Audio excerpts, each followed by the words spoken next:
Section 7.2, verifying trig identities. This, I'm not going to lie to you, this is one of the more difficult sections in pre-calc, at least in the first trimester.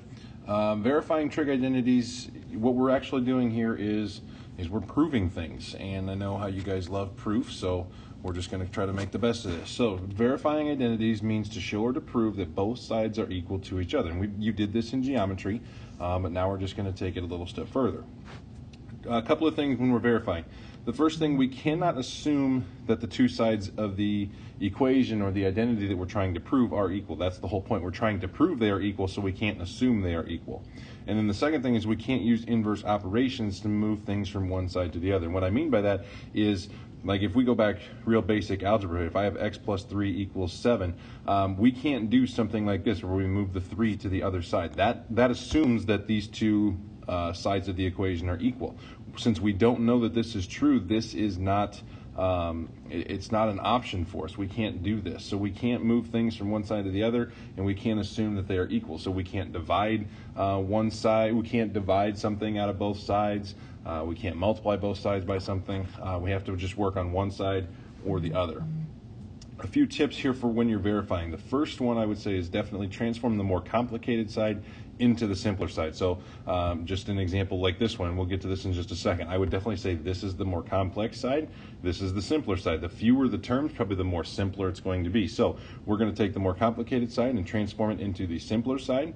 The second tip, substitute basic trig identities to simplify, and I'll show you what that means. That one I just showed you, we'll use one of those basic trig identities. The third one, factor or multiply to simplify. So what that means is if you had something like sine of x minus sine of x cosine of x, what you could do is you could factor out a sine of x and make this 1 minus the cosine of x. That's what I mean by factor or multiply, this one right here. What that means, factor or multiply, you could do the same thing with multiplying. If you wanted to, if you had started with this and wanted to distribute for some reason, you could do that. Multiply expressions by 1.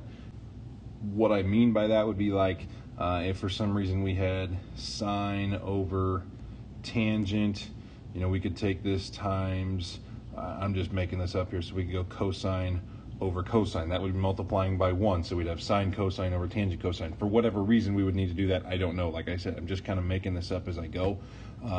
But this would be an example of multiplying expressions by 1. Okay, and then the final tip would be express everything in terms of sine and cosine. And that's not always going to work because, like in this example here, we don't really have anything in terms of sine and cosine. But sometimes doing that when we have secants and cosecants, it might be better to write those in terms of sine and cosine rather than leaving them as cosecants and secants. Not always, but it does help in several cases. So I got 3 examples here for you. The problem with this type of section is that there's no process. It's not just repetitive, subtract 5, divide by 2, take the square root, add 6, and you're done. It's not a process. It's more practice in figuring out how can I manipulate one side of the equation to look like the second side. So let's give this one a shot here. Secant squared of x minus tangent of x times cotangent of x, and we need to prove that that is equal to the tangent squared of x. Now, from here on out in this example, I'm not going to write these x's, or if it were thetas, I'd do the same thing. I'm just going to write this as secant squared without the x minus tangent cotangent equals tangent squared. Okay, that's just for your information. I'm not going to write all the variables, the x's or the thetas or whatever variable it might be, but let's just kind of work this one down. The first thing I see right away is this tangent of x, cotangent of x. Remember, cotangent and tangent are reciprocals of each other. So if the tangent was 1, change that to 2/5, the cotangent would be the reciprocal of that, so that would be 5/2. And anytime you take a number times its reciprocal, let's see, 2 times 5 is 10, 5 times 2 is 10, we'd have 10 over 10, which is 1.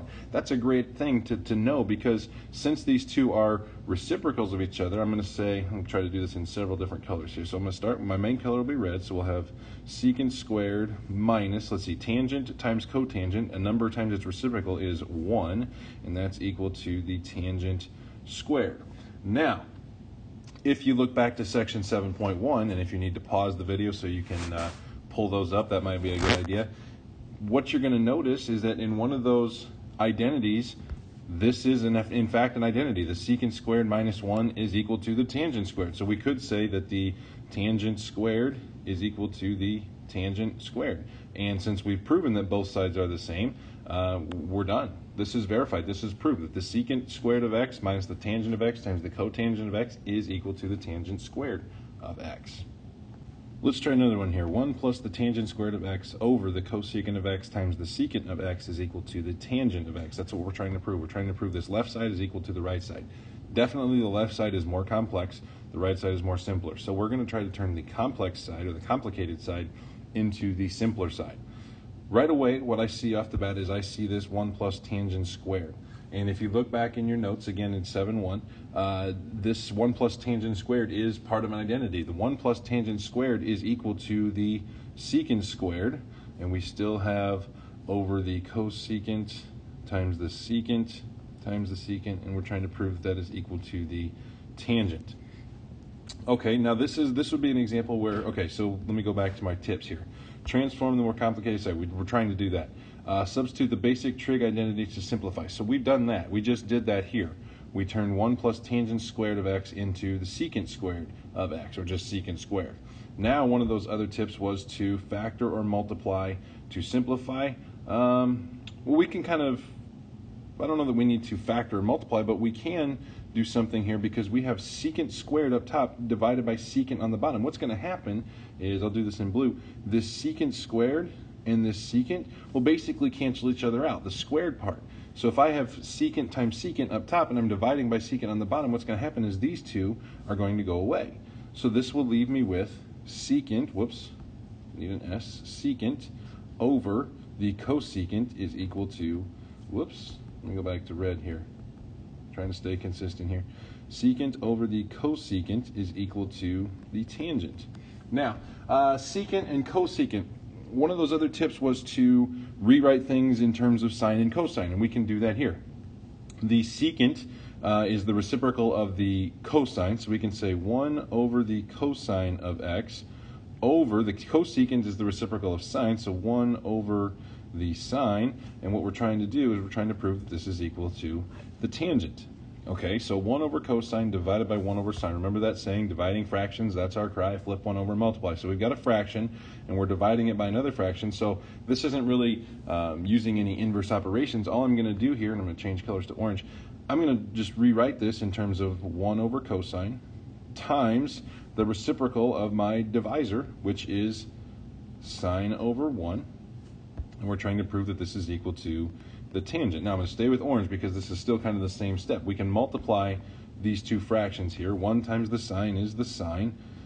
Cosine times 1 is cosine, and we're trying to prove that this is equal to the tangent. Now, there was one of those identities, the quotient identity, one of the quotient identities said that tangent was equal to the sine over the cosine. So what we can say, this is equal to the tangent, and we're trying to prove that it was equal to the tangent, which means we are done.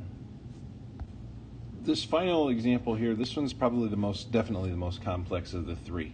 Sine of A over the cosecant of A plus cosine of A over the secant of A is equal to the cosecant squared of A minus the cotangent squared of A. Holy smokes, that's a lot. This is actually an example where we're actually going to change both sides. Okay, let's start with figuring out the left side. What I see first is I see these cosecants and secants on the bottoms of our fractions. So what we can do, and I'm going to kind of abandon my color scheme here just because there's a lot of colors, a lot of changes are going to be happening here. So what I'm going to do first is I'm going to rewrite these cosecants and secants, at least on the left side, in terms of sine and cosine. So I'm going to say sine over, cosecant is the reciprocal of sine, so we'll say 1 over the sine, plus the cosine on top on those second fractions. Secant is 1 over the cosine. Those are the reciprocal identities at the beginning of 7.1. So 1 over the cosine is equal to the cosecant squared minus the cotangent squared. Now, if you look back into 7.1 again, the Pythagorean identities. I gave you the book gives 3, but remember there are really 9 because we can kind of rework or reorganize each identity to create 2 more. What I hope you notice is that cosecant squared minus cotangent squared, that was one of those hidden identities, you can call it, the ones that you kind of have to manipulate an original one to get. The cosecant squared minus the cotangent squared, that's a nice number, or that's something that simplifies. That's just equal to 1. So that makes it really nice. And then let's see if we can't simplify the left side. Sine over 1 over this sign, so that'd be like we're dividing by a fraction again, so we can multiply the top by the reciprocal of the bottom. So this becomes sine times, let's see, the reciprocal of 1 over sine is sine, plus, and then the same thing happens with the second fraction, cosine times, well, the reciprocal of 1 over cosine is cosine, and then we'll just keep going. So sine times sine is sine squared. Cosine times cosine is cosine squared, and we're trying to prove that is equal to now 1. And if you look in one of those other Pythagorean identities, the very first one, sine squared plus cosine squared, yeah, that's equal to 1. That's exactly what it should be. So this is actually done right here. This is 1 equals 1, and we're done. We've proven that the left side is equal to the right, and we're done.